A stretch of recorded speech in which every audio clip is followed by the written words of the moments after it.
Kami ni Dakyang sa Longko Market. Magkasosyo sa pagbebenta ng seafood.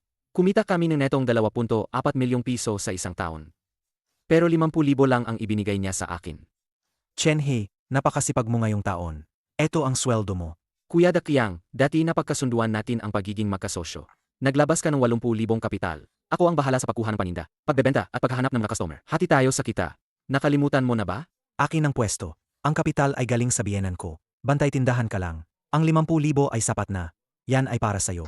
Pero ngayong taon, ang pag-asikaso sa palengke, pagkukumpuni ng cold storage, at pagpilang 2 na madaling araw sa katayan para makakuha ng paninda. Lahat yan ay ako ang gumawa. Sa tingin mo, isa lang akong bantay tindahan? Chen-He, bakit ang big deal sa'yo? Sige na, dagdag ko na isa 0,000, 60,000 na. Wala nang dagdag pa diyan. Ay teka, Buntis ang asawa ko. Hindi niya kaya ang amoy ng isda mo. Para sa Noche Buena, huwag ka nang sumama sa amin pauwi. Saka, tuwing bagong taon, mas malakas ang bentahan ng seafood. Pagkatapos kumain, bumalik ka agad para magbantay. Hindi pwedeng walang tao sa tindahan. Gets ko na. bukas na ang bisperas ng bagong taon. Sold out ng tickets. Hello Itay. Oh, Chen-He, sabi ni Kuya Dakyang, maganda ang negosyo ninyo ngayong taon. Maghapong pagod, kailan ba kayo uwi? Naghintay kami dito para sa bagong taon. Hindi pa sigurado kung kailan ako makakabalik. Hindi pa nakumpirma. Kapag sigurado na, sabihin mo agad. Susunduin namin kayo ng nanay mo. Bagong kotse ni Kuya Dakyang. Marami na siyang gagastusan. Makipagtulungan ka sa kuya mo. Pag kumita tayo, hati tayo. Hindi kita lolokohin, pangako. Walang pahinga buong taon. Namamahala sa mga shipments ng 2 AM. Nagtatrabaho sa malamig na storage sa hating gabi para ayusin ang kompresor. Sa huli, tinawag lang akong tagabantay ng pwesto. Kung ganyan, magtatayo na lang ako ng sarili ko. Ang pangit na lugar na to, ang baba na ng renta, wala pa rin gustong kumuha. Boss, magkano ang renta ng tindahan na ito? 400,000 sa isang taon. Ang mahal naman. Ang pwesto ni Ken Dakyang, 180,000 lang sa isang taon. Kasama ang 60,000 na nakuha ko. Plus ang sarili kong ipon. Isa-isa 0,000 lang ang pera ko. Iho, ito ang gintong pwesto sa kanto. 3 malalaking espasyo. Dati, hindi bababa sa 600,000 yan. Dahil lang sa nagmamadali, bago magbagong taon, kaya ganyan ang presyo. Direktang makakapasok ang delivery truck sa loob. Wala ka nang makikitang iba pang ganito. Tama siya. Ito ang pusong Longko Market. Lahat ng truck na pumapasok at lumalabas ay dumadaan dito. May 100,000 lang ako ngayon. Kung papayag kang ipaarkila, babayaran ko ang natitirang 300,000 sa loob ng 6 na buwan. Kung seryoso ka sa pag-arkila, Seiji, kunin mo ang susi. Bayaran mo ang balance sa loob ng 6 na buwan. Kung hindi mo mabayaran ang 300,000, double ang multa. Alam ko po. Ang mga high-end na seafood ay mukhang hindi kapansin-pansin. Pero isang kasal lang, 10,000 na agad. Kapag Pasko o bagong taon, normal lang ang 100,000 sa isang araw. Hindi abot ng 6 na buwan, mababayaran ko na yan. Oy, Chen-He, umuwi na kami ng ate mo sa probinsya. Kung hindi ka makakakuha ng ticket, huwag ka nang umuwi ngayong bagong taon. Bantayan mo na lang ang pwesto. Maliit pa ang pamangkin mo. Mag-ipon ka pa ngayong bagong taon para kumita ng mas marami. Para makapili ka ng magandang eskwelahan para sa kanya sa hinaharap. Sage, ibababa ko na. Deti, sinabi pa niyang maganda ang negosyo bago magbagong taon. Kaya huwag na akong kumuha ng ticket. Sumabay sa kotse niya. Ngayon, ayaw na niya akong pasakayin. Ayaw na rin niya akong pawiin. Taga County ka rin pala. Talagang kababayan tayo. Bisperas na ng bagong taon bukas. Sa oras na to, saan ka pa makakahanap ng tiket? Mahirap talaga ang magtrabaho sa malayo. Gusto mo, sumabay ka na lang sa kotse ko pauwi. Sige, salamat sa abala. Isang taon akong nagtrabaho, pero may utang pa akong 300,000. Uwi nang walang pambili ng pangbagong taon. Nakakahiya talaga. Nandito na ako, tatay. Sa Dakyang, bumili ng bagong Audi. Umuwi para magpasikat. Ngayon, lahat ng pamilya akala, yumaman ako dahil sa kanya. Ang galing talaga ng apo ko. Isang taon pa lang, may Audi na. Ang swerte natin. Lola, sa susunod na taon, magpapalit ako ng mas malaking pwesto sa Longko Market. Isasama kita sa syudad para magpahinga. Pero hindi nito matatakpan ang pagmamayabang ni Dakyang. Tiyo, marami akong natutunan kay Chen-He ngayong taon. Para sa inyo tong baso. Salamat sa pagbigay nyo sa akin ng magaling na katulong. Wala yon. Suwerte lang talaga yang si Chen-He. Nakikinabang lang kay Dakyang. Hipag. Ito yung mga pinaglumaan ni anak ko, Bukeden. May ilang nick pa. Sayang kung itatapon. Tamang-tama kay Hau-Hau. Huwag na po. Kagabili lang namin ng bago para kay Hau-Hau. Ay, ayaw mo ng luma? Halos 10,000 ang halaga ng mga yan. Kayo, naglilinis lang ng isda sa palengke. Ilang taon ang kailangan para makabili ng ganyan? Malit pa po sa Hau-Hau. Malalaki pa po ang mga damit. Sage, bahala ka kung gusto mo o hindi. Chen-He, pagkatapos kumain, sumakay ka na ng bus pabalik. Sa ikawalong araw ng buwan, kailangan ng Hai Huang Palas ng 400,000 halaga ng isda. Kung hindi tugma ang bilang ng mga kalakal. Huwag kang magtampo kung hindi ko isipin ang pagiging magkamag-anak natin. Sige. Tingnan mo, ganyan ang pag-iisip ng isang boss. Chenhi, nakahanap ka ng ganitong klaseng benefactor na handang gumabay sa'yo. Dapat marunong kang magpasalamat. Ang daming pumipila para makapasok sa pinto ni Dakiang. Tinanggap ka niya dahil sa dugo ninyo. Lola, tatay, mag-ayos na po kami ng gamit sa loob. Ang pagpapahalaga sa sarili ng mahirap ay mas manipis pa sa papel. Sobrang dami na nga ang 60,000 na binigay sa kanya. Hindi pa rin nabubusog. Walang utang na loob. Hindi ka tama ngayon. Magkano ba talaga ang binigay sa'yo ni Dakiang? 60,000. Magkano? Di ba sabi mo hati kayo? Kumita siya ng mahigit 2 milyong piso. Tapos 60,000 lang ang binigay niya sa'yo. Babalaan ko si kuya. May mangyayari ba kung babalaan mo siya? Kung may pakialam siya, di niya ibibigay ang ganyan kaliit na halaga. Kumuha ako ng malaking pwesto sa intersection. Pagkatapos ng 6 na buwan, kailangan kong makumpleto ang 300K para makapag-umpisa ako ng sarili kong negosyo. Baliw ka ba? 300 ay yan. Mapa, bakit kayo lumabas? Hindi maliit na pera ang 300K. Sigurado ka ba talaga dito? Wala na akong atrasan. Ito ang ipon namin ng nanay mo para sa pagtanda namin. Lahat yan, 120K. Gamitin mo para sa tindahan, para sa erator. Kailangan mo rin ng pera para sa mga tauhan. Pa! Pera nyo yan para sa buhay nyo. Ano bang pinagsasabi mo? Buhay pa ako. Hindi guguho ang mundo. May 80 di pa ako pang suporta. Bukas, 2:00, sasamahan kita pabalik sa Longku Market. Mas maganda kung dalawa tayong magbabantay ng tindahan kaysa isa lang. Kung hindi tayo kinikilala ni Dakiang, gagawa tayo ng paraan para maging kakumpetensya niya tayo. Sige. Luto na ang dumplings. Kumain muna kayo ng sabaw bago umalis. Chenhi, kung magkaproblema sa order ng Hai Huang Palas, kailangan mong bayaran ako ng 10 beses ayon sa kontrata. Naintindihan mo? Ang down payment at kagamitan, umabot na ng 140,000. 170,000 na lang ang natira sa account. May 5 araw pa bago ang delivery ni Dakiang. Wala tayong isda sa tangke. Paano natin siya sisingitan? Ito ang lumang ledger na itinapon ni Dakiang.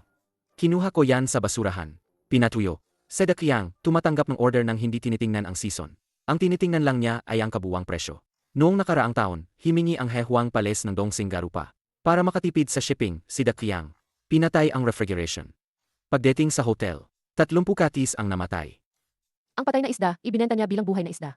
Binigyan niya ng 2 pakete ng Songhua ang driver. Para ipilit na ang isda ay namatay. Dahil sa kakulangan ng hangin habang nagbababa. Says Hang He, ang purchasing manager, ang napagbintangan.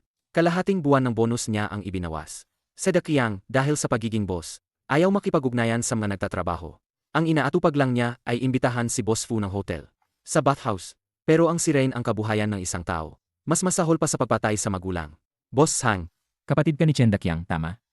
Ang order para sa ika-8 ng buwan. Pinirmahan ni Boss Fu at Dakiang. Pinapunta ka ni Dakiang para kumuha ng advance payment. hindi ako kinatawan niya. Mag-isa na ako ngayon. May ipakikita po sa'yo. Busy ako. Walang puti sa mata, pula pa ang insyas. Walang malachite green. 18 degrees ang tubig para active pa sila. Hindi alam ni Dakiang to. Pinapahol lang niya sa cold chain truck. Wala namang kwenta ang alam mo sa temperature. 400 nina ang inabot ni Dakiang sa deal. Permado na ni Boss Fu. Procurement lang ako, hindi ko na maibabalik to. Hindi peke ni Boss Fu kung mabubuhay o mamamatay ang isda. Sa kanya, importante lang ang numbers sa papel. Pag namatay ang isda sa kusina, ikaw ang mananagot. Noong taong lumipas, higit 10K ang naibawas sa'yo dahil sa dead fish, di ba? Nag-audit ka ba ng records ko? Naawa lang ako sa'yo. I deliver ni Dakiang ang Boston Lobster at Garupa sa ika-8. Sa ganitong panahon, delikado ang pamamaraan niya. 15% minimum ang dead stock. Paano mo ipapaliwanag ang 60K na dead fish sa kanya? Paano mo yun ipapaliwanag kay Boss Fu? Permado na ni Dakiang ang agreement na siya bahala sa spoilage. 0x ang penalty, hindi niya binasa dahil sa rush. Kasi dati, ikaw ang laging tinatagpi ang problema ng tahimik. Ikaw ang laging nagpapabigat ng sarili mong ulo. Pero ako, pwede kitang bigyan ng guarantee sa dead stock. Ano ang garantiya mo? Bago ka palang mag-isa. May ilang milyong baon pa ba? Wala, pero may to ako. Truck na may buhay na lamang dagat. Diretso sa holding tank, walang hinto sa daan. Hindi lalampas sa 3% ang mortality rate. Bawat patay na isda. Doble ang kaltas sa presyo ng bili. Hindi kailanman magagawa ni Dakiang yan. Paano naman si Chen Dakiang? Hindi na siya makakakuha ng supply. Naibigay ko na ang down payment sa mga kalapit na farm. Sa ika-negatibo 8 ng bagong taon, kahit 1 kilo ng hipon, wala siyang makukuha. Gusto mo talagang sirain ang kuya mo, ah. Binigyan lang niya ako ng 60,000. Kunin mo to, ipasteam mo para matikman ang laman. Alas negatibo 3 ng hapon. Sa Longko Market, hintayin kita. Ang laman ng isda ay siksik. Walang amoy putik. Boss View, ayos na. Ang kinikilala niya ay ang isda, hindi ang tao. Hindi makapag-deliver si Dakyang. Ilipat sa iyo ang kontrata. Para ilipat sa akin, may dagdag na kondisyon. Huwag kang maging gahaman. Gusto kong pumirma ng 1 taong exclusive supply. Mas mababa ang presyo kaysa kay Dakyang. Hindi pwedeng palitan ang supplier. Maaari mo bang garantiyahan na araw-araw ay may ganito kagandang supply? Maari kong garantiyahan na araw-araw ay nakababad ako sa tubig ng 0 oras. Kaya ba ni Ken Dakyang yan? Bukas, ika-4 na araw ng bagong taon. Mag-advance ng 100,000 halaga ng supply. Huwag mo akong bigyan. Xiao Juan, ilabas mo ang natitirang mahigit 100,000 para sa kanya. Agawin ang pinakabuod ng negosyo ni Dakyang. Ang mga patakaran sa negosyo ay para lang sa mga may kakayahan. Chenhi, Dakyang, hindi ba sa ika-negatibo, 8 pa ng buwan kailangan ang mga paninda? Bakit ka nagmamadali ng hating gabi? Hindi na ako tagatakbo niya. Mag-isa na ako. Yung malaking pwesto sa kanto. Mag-isa ka? Sinabi na sa akin ni Dakyang. Sa WeChat noong isang araw. Ang 400,000 halaga ng Boston Lobster at Dongtsing Garupa. Ang mga pinakamagandang klase sa Haijigong. Ang mga dekalidad na paninda sa tangke ay nakareserba para sa kanya. Nagbigay ba siya ng down payment? Ang lumang patakaran ay kunin ang paninda, umalis. Bayan sa loob ng 3 buwan. Nagdala ako ng 170,000 cash. Bayad agad. Kunin mo lahat ng Boston Lobster na 7 tile pataas. At nga pulang isda na 1.5 kilo pataas. Sa tangke para sa akin. Mahigit 10 taon na siya sa negosyo. Alam niya ang kapalit ng paglabag sa patakaran. Chenhi, hindi ito ayon sa patakaran. 6 na taon na malaking customer ko, si Dakyang. Kung ibibigay ko sa iyo ang paninda, ano ang ibibigay niya sa ika-negatibo 8? Hindi ba niya sisirain ang pwesto ko? Hindi niya kayang sirain. Wala na siyang pambili ng pagkain. Umaasa na lang sa credit card ng asawa niya.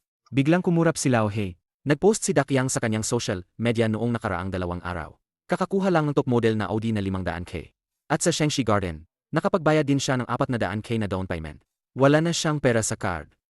Kung kukunin niya ang order ng Haihuang Palace at tatanggapin ang 400K halaga ng paninda mo, haharangin ka niya ng bayad ng 1 taon. Yung 150K na balanse noong Mid-Autumn Festival last year, hinintay mo pa ng 4 na buwan. Ako pa nga, ang kumuha ng pambili ng gatas ng sanggol, para lang makumpleto ang 20K na pambayad mo. Nakalimutan mo na? May 170K ka lang. Hindi mo kayang bilhin ang 400K na halaga ng paninda. Gusto ko lang ng 170K halaga ng pinakamagandang produkto. Yung natitirang substandard. Yung mga patay, putol-putol ang mga sipit. Ibigay mo kay Chen Dakyang. Ang kontrata sa Haihuang Palace. Nilagdaan na ni Zhanghai para sa akin. Walang-wala na si Ken Dakyang ngayon. Nakuha mo na pala si Zhanghai? Ito ang kopya ng kontrata. Lahat ng supply sa inyo na dadaan simula ngayon. Bayaran agad sa bawat transaction. Walang utang na maipon. Kung naniniwala ka sa kanya, ibigay mo sa kanya ang mga paninda sa ika-8 araw. At dahan-dahan mo siyang sisingilin. Kung maniniwala ka sa akin, buksan mo na ang gate at mag-umpisang magkarga. Asi, gamitin mo ang crane. Buksan ang malaking gate para magkarga ang boss na si Chenhi. Daanin sa tubig na may yelo. Piliin ang Dongtsing Garupa. Ang mas mababa sa 1 kilo at kalahati, ibalik. I-unload na. Kuya, AMM? Ang worth na 170,000. Ubos, lahat napunta na sa loob. Ang ganda talaga. Simula pa lang yan. Chenhi, babalik ako sa syudad bukas ng hapon. Ang mga produkto kay Lao He, siguraduhin mong bantayan mo ng maigi. Kapag nabawasan ng 1 kilo, yang 60,000 mo, ibabawas ko lahat. Narinig mo? Kuya Dakyang, huwag kang mag-alala. Ang mga produkto ni Lao He, sigurado yan. Ikatlong araw ng unang buwan ng lunar calendar, alas 3 ng hapon. Ang Audi A6 ni Ken Dakyang ay nakaparada sa labas ng Longko Market. Hindi na hugasan, puro putik sa pinto ng kotse. Nasaan na naman si Chenhi? 3 beses siyang tumawag, lahat ay bossy. Lintik, ng block pa sakin. Tioli, si Chenhi ba, pumunta rito nitong mga nakaraang araw? Si Chenhi, busy siya sa malalaking orders ngayon. Walang oras para sa iyo at sa maliit mong pwesto. Malaking order. Siya na isang bantay lang, paano siya makakakuha ng malalaking order? Sa kanto, yung 450,000 na pwesto sa prime location. Kinuha na ni Chen, hinong ika-2 araw ng bagong taon. Nitong mga nakaraang araw, yung mga lumalabas-masok na refrigerated trucks, nakaharang na sa daan. Dakyang. Ang kapatid mo, lumilipad na nang hindi mo alam. Nakasuot ako ng non-slip boots. At inutusan ang dalawang katulong na inupahan ko na maglagay ng yelo sa mga plastic crates. Chenhi, Hindi man lang siya lumingon. anong ibig mong sabihin, gago ka? Kinukuha mo ang mga customer ko, kumikita sa pera ko, tapos magbubukas ka ng sarili mong pwesto para kalabanin ako. Yung 60,000 mo, paano mo nabayaran yan? Nagnakaw ka ba? Ang pera sa account ko? Boss Ken. Sige, kumain ka ng kumain ng kung ano-ano. Pero huwag kang magkamali sa pagkwenta. Yung pera sa account mo, lahat napunta sa loan ng sasakyan at bahay. Ang pinambayad ko sa pwesto ay hiniram ko. Hiniram. Ikaw na walang-wala, sino ang magpapahiram sa'yo? Bahala ka sa buhay mo, kung gusto mong magpakamatay. Yung 400,000 na order ng Hai Huang Palace sa ika-8 araw. Bilisan mo, pumunta ka kay Lao He. Kunin mo ang mga paninda at dalhin sa tindahan ko. Kung madelay mo ang transaksyon ni Boss Fu, kahit mamatay ka ng 10 beses, hindi pa rin sapat para makabayad. Ikaw na ang kumuha ng order, ikaw na ang mag-deliver. Nabaliw ka na ba? Ako ang may kontrata kay Boss Fu. Kung ganoon, mas lalo kang dapat na umasikaso niyan. Kuya Dakyang, nakalimutan mo na ba? Pagkatapos ng hapunan sa bisperas ng bagong taon, itinapon mo na ako. Ngayon, hindi ko na kailangan. Ang 50,000 pisong limos mo. Seg. Chenhi, akala mo ba talaga na kung wala ka? Titigil ang mundo.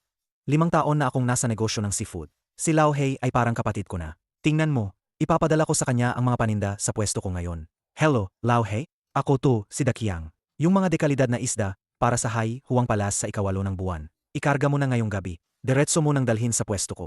Iinspeksyonin ni Boss Fu bukas. Lumipas ang 5 segundo, narinig ang paos na boses ni Lao Hei. Dakyang, wala nang dekalidad na isda sa tangke. Ano? Wala nang dekalidad na isda. Hindi ba napagkasunduan na natin kahapon? 400,000 pisong Boston Lobster at Red Garupa. Akala mo ba baguhan ako?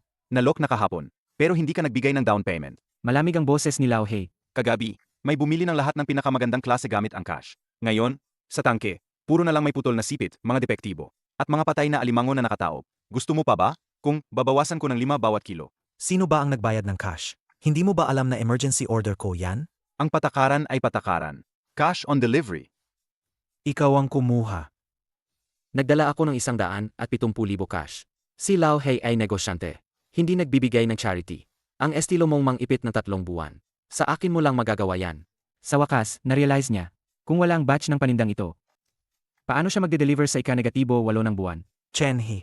Lumambot ng kaunti ang tono ni Dakyang. Kuya mo naman, hindi ka pinabayaan dati. Hatiin mo sa akin ang kalahati ng paninda. Kung magkaproblema sa Boss Fu, 10 beses ang bayad pinsala. Kailangan kong magbayad ng 3 hanggang 4 na milyon. Hindi mo ako pinabayaan? Nagtiis ako sa ulan para lang makipag-inuman sa manager. Kumita ka ng 2.4 milyon. Ang asawa ko, sinusot ang mga lumang damit na ayaw na ng asawa mo. Pinalayas mo ako sa hapunan ng bagong taon ninyo. Kuya Dakyang, ang batch ng panindang ito. Naibenta ko na lahat kay Zhanghe. Lahat ng paninda ng Hai Huang Palace mula ngayon. Lahat yan direktang galing sa Heron Seafoods. Si Zhanghai na yan, sino ba siya? Ang kausap ko si Boss Fu. Si Boss Fu, ang tinitingnan lang niya ay ang produkto. Kung wala kang produkto, wala kang kwenta. Pupuntahan ko si Zhanghai at papatayin ko siya. Isusumbong kita kay Boss Fu. Nasa Haihuang Palis siya. Hayaan mo siya. Ang kusina ng Hai Huang Palace, ang kinikilala lang nila ay ang naghahatid ng buhay na isda sa chopping board. Boss Tzu, pakinggan niyo po ang paliwanag ko. Si Zhanghai at Chen He ang may pakana nito. Nasikir ko na ang pinakamagandang seafood. Si Zhanghai, tumanggap ng kickback at palihim na pinalitan ang produkto. Utusan niyo na po na tanggalin si Zhanghai. Ang order sa ika-8 ng buwan, kukuha ako sa ibang probinsya. Kahit buhay ko pa ang kapalit, makukumpleto ko yan para sa inyo. Hindi ko tinitignan ang proseso, kundi ang resulta. Ang cold chain mula Guangdong Province ay 3 araw. Patay na isda ang ihahain mo sa mga leader ng syudad. Mag-charter ako ng eroplano. Ako ang magbabayad ng gastos.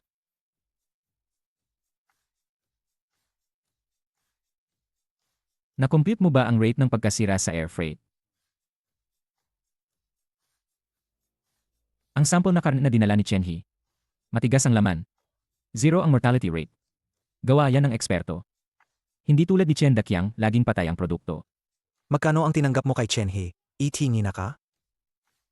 Noong nakaraang taon, para lang makatipid sa yelo, 30 kilo ng isda ang namatay. Nabawasan ang buwan ng bonus ko. Sino ang maglilinis ng gulo? Dakyang, wala akong pakialam sa gulo ng pamilya mo.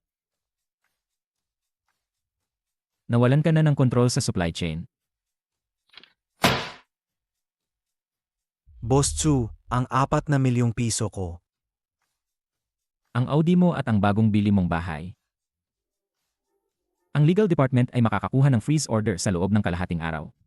Magmakaawa ka sa pinsan mo. Chenhi. Basta maipadala ang mga kalakal sa pangalan mo. Ang 4 na milyong pisong penalty ay kakanselahin. Magmamakaawa sa bantay tindahan? Binigyan ko lang siya ng 50,000 piso noong bisperas ng bagong taon. Hapon sa Longku Market. Masamang panahon. Si Chen He ay abala sa kanyang pwesto. Tama ang accounting, walang problema.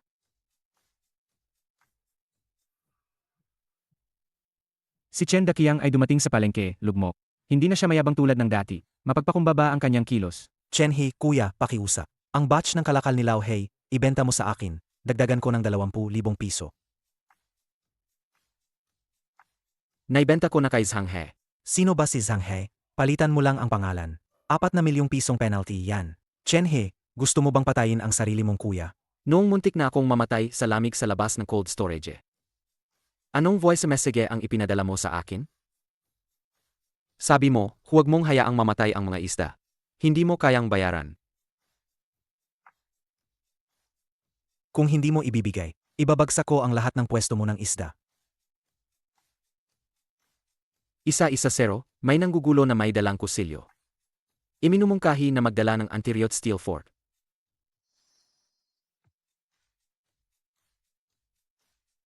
Sa akin, hindi nagkakahalaga ng 400K ang buhay mo. Dahan-dahan lang, huwag masira ang mukha. Tanggapin ang delivery sa Hai Huang Palace Hotel. Tuwang-tuwang binibilang ni Zhang Hai ang mga buhay na isda, mga buhay na Dongxing Garupa at Boston Lobster. Pinapakita ang galing ni Chen He. 400 kilo ng Dongxing Garupa. 800 kilo ng Boston Lobster. Walang namatay, lahat buhay. Pirmahan na ang resibo. 20 bonus. Sayo na ang bodega sa ilalim simula ngayon. Kumusta na si Ken Dakiang? Na-foreclose na ang bahay niya. Ang asawa niya. Pinilit siyang palabasin ng mga security guards sa subdivision. Chen Dakiang, bangkarot ka na. 200 nilang ang nalikom sa pagbenta ng sasakyan para sa penalty. Hindi na niya kayang bayaran ang renta nitong nakaraang 6 na buwan. Kailangan na siyang paalisin. Chenhi. Ngayon, may utang ako na 2 milyon. Masaya ka na? Masaya ka na? Papatayin mo ang sarili mong pinsan? Makakatulog ka pa ba? Noong nakaraang taon, nakuryente ako sa cold storage. 3 araw akong nakahiga. Dinalaw mo ba ako? Sabi mo, wala si Ken He, natunaw ang yelo. Sabi mo, wala si Ken He, natunaw ang yelo. Ibabawas ang gastos sa sweldo niya. Itinuring mo akong hayop. Naalala mo pa ba ang relasyon namin? Bumalik ka lang sa lugar na nararapat sa'yo. Lahat ng pera mo, kinita mo sa pagtapak sakin. Ngayon, inalis ko lang ang pundasyon. Huwag ka nang tumingin. Kung hindi mo kayang dalhin ang yaman mo, mawawala lang yan sa'yo. Kaya mo bang hawakan ang pwesto sa kanto? Kaya ko, mag-hire ng 3 tauhan. Bayaran sila ng pinakamataas na sahod. Hindi ako nagbabawas ng sahod ng tao. Nang hiram ng pera ang tiyuhin mo, sabi niya bangkarote na si Dakiang. Huwag kang magpahiram, Tay. Hindi niya mababayaran ang utang niya. Sa susunod na buwan, isasama ko kayo sa syudad para magpa-check up. Nakahanap na rin ako ng kindergarten para sa bata. Mula sa kabilang linya, narinig ang pigil na paghikbi. Hello?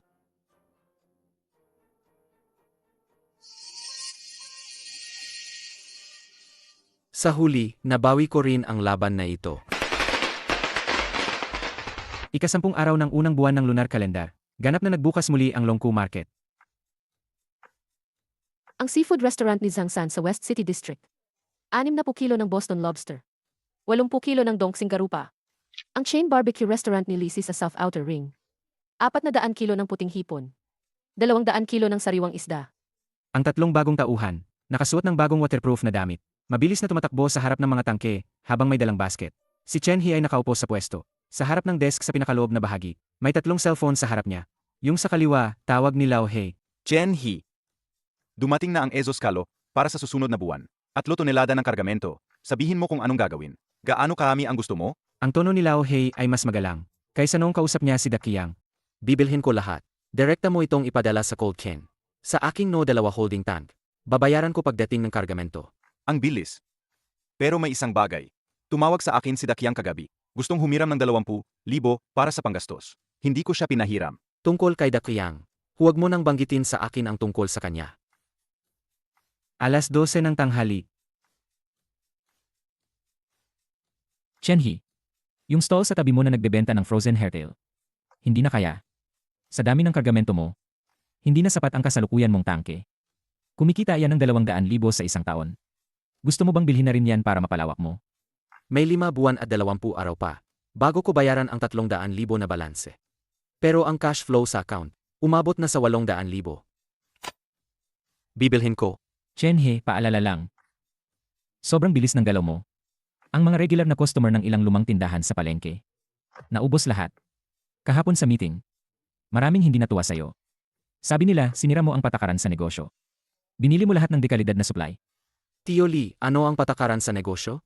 Ang patakaran ay, kung sino ang makakagarantiya na hindi mamamatay ang mga isda sa restaurant. Siya ang magtatakda ng patakaran. Sabihin mo sa mga dating customer, kung sino man, ang makapagkokontrol sa pagkalugi ng mga buhay na isda, sa loob ng 3%, pwedeng dumating anumang oras at agawin. Ang mga customer ko, kung maagaw nila, hindi magreklamo si Ken He. Matigas ka, ah. Sige, ako na ang bahala. Alas 3 ng hapon. Kahapon, inilibre ni Boss Tsu ang mga boss sa kainan. Ang steam dongsing garupa na yon, superb. Tuwang-tuwa ang mga boss. Pinapatanong ni Boss Tsu sa'yo. Magbubukas ng 2 branch ang Hai Huang Palace sa susunod na buwan. Makakasabay ba ang supply chain mo? Ilang tonelada? Minimum 2,000 katis kada araw. Malaking kita yan. Pero sinabi rin ni Boss Tsu. Malaki ang volume. Kung magkaproblema ulit, Ito ang bago kong secondary holding tank. Ang water circulation system ay imported lahat. Kahit mag-blackout ng 3 araw ang Longko Market, buhay-buhay pa rin ang mga isda ko. sige, bukas tayo pupunta sa restaurant para pumirma sa dagdag na kontrata. Ang presyo, susunod sa lumang usapan. Bawasan mo ng 2%. Pagkatapos umalis si Zhang Hai, Nagpadala siya ng 50,000 sa probinsya. Papunta ang parents niya bukas ng umaga gamit ang high-speed rail. Sasamahan ko sila sa pagdating. Ang kindergarten na how-how. Nakaset na ba? Nabook na ang bilingual kindergarten sa City South. Magsisimula ng mag-aral sa susunod na Lunes. Chenhi. Mukhang nakaset na tayo dito sa lungsod, di ba? Isang taon na ang nakalipas, nasa daang to ako. Nagbubuhat ng mahigit 50 kilong patay na isda. Naninigarilyo si Kuya Dakyang sa loob ng sasakyan. Ngayon, lahat ng dadaan sa daang to, kailangan nilang mag-ingat sa kin. nagpalit ang ekspresyon ni Chenhi. Sa kabilang linya ng telepono ni Ken He, boses ni Kuya Dakyang, o dapat asawa na niya ngayon. Ang boses niya, may halong halimaw na talim. Chenhe, pinaubos mo asawa ko sa pagkakalugi. Wala na tayong makain ngayon. Pakibalik sa kin yung ilang lumang damit ko na nasa iyo. Ibigay mo sa kin. Ibebenta ko sa palengke.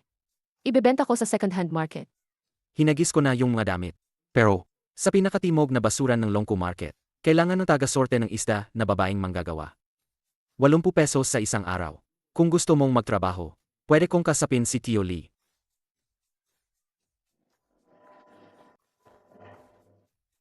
Kuya Juan, bilangin ang inventaryo.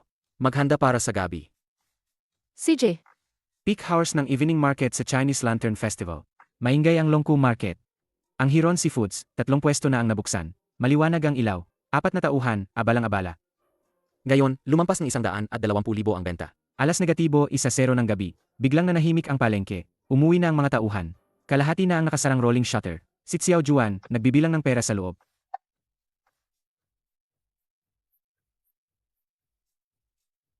Chenhi. Kuya Dakyang, Wala na akong bahay. Wala na rin akong asawa. Binawasan pa ako ng 20,000 ng Audi. Hindi ko na kayang magbayad ng renta sa basement. Kapag ibinuhos ko itong barrels ng diesel, ang mga dekalidad mong seafood, sa loob ng 3 minuto, lahat yan mamamatay. Dakyang, huwag kang magulo. Bigyan mo ako ng 500,000 cash. Kung hindi, sabay-sabay tayong mamamatay. Ikaw din, magbabayad ka ng 0 beses na penalty sa Hai Huang Palace. kunin mo ang pera sa safe. Chenhi, Kunin mo. Lahat kayo, tigil. Kunin nyo sa akin. Narito ang 500,000.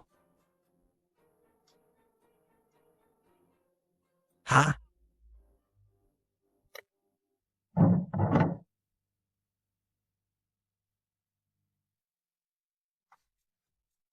₱500,000 para sa isang bariles ng diesel mo. May imported oil water separator valve yan. Maaring ilok ang daloy ng tubig sa isang segundo. Hindi mo nga alam kung paano sirain ang pwesto. Krimen yan. Isumbong mo na ako, Chenhi. Huwag kang magsumbong. Kapag nakulong ako, tapos na ako. Kuya Dakyang, hindi ako magsusumbong. Dahil kapag nakulong ka, hindi ka na mahahanap ng mga pinagkakautangan mo. Araw-araw kang hahanapin ng Lao Hey Car Shop. Mrs. Para kang asong ligaw na kinagat sa labas. Tio Lee, kaladkarin mo siya palabas. Kapag lumapit pa siya, baliin ang mga binti niya. Kuya Juan, punasan ang diesel. Buksan ang ventilador. Huwag mong hayaang maapektuhan ang mga paninda. Sa katapusan ng unang buwan, tagsibol na. Nagsisimula ng matunaw ang yelo sa Longku Market. Mabilis ang agos ng tubig sa mga imburnal. Ang 4 na pwesto ng Hiron Seafoods ay pinagsama-sama. Sa labas ay nakaparada ang isang bagong Mercedes-Benz van. Ang araw-araw na kita ay stable na sa 300,000. Ma, pa. Tsiao. Chenhi, lahat ng ito ay sa atin. Lahat ng ito.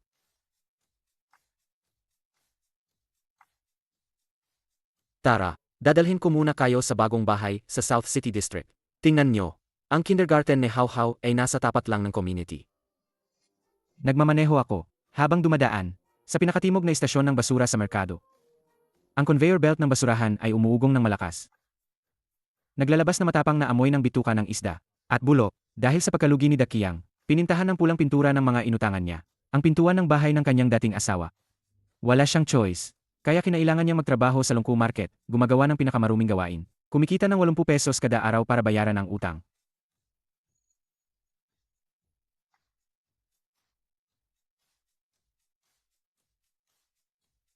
Hey.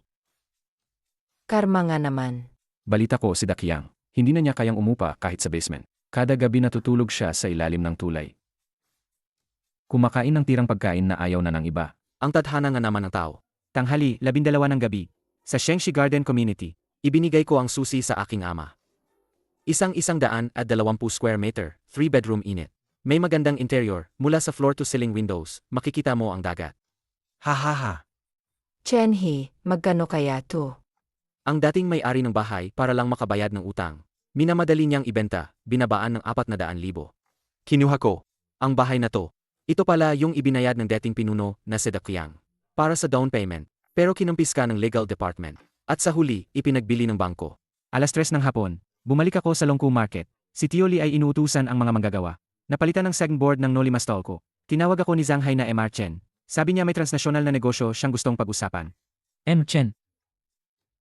Pupunta raw si Boss Su sa Australia next week para mag-imbestiga. Gusto kanyang isama. Para makita kung paano natin masisimulan ang direct procurement. Sige, i-book mo ang flight ko. Na pala, Nabalitaan ko kagabi. nanakaw si Dakyang ng cable sa farm ni Lao Hei. At nakagat ng aso ni Lao Hei ang kanang binti niya. Nasa ospital siya ngayon sa bayan. Hindi makabayad ng bill. Noong tinamaan ako ng kliyente, habang nag-ayos ng cold storage noong may bagyo. Habang nakahiga ako sa ospital. Ganyan din ang tingin sa akin ni Dakyang. Hindi nag-report sa Lauhe? Anong i-report? Ayaw ni Lao Hei na dumumi ang lugar niya. Pinahatid na lang niya sa van. Sa harap ng ospital. Wala na siyang saysay.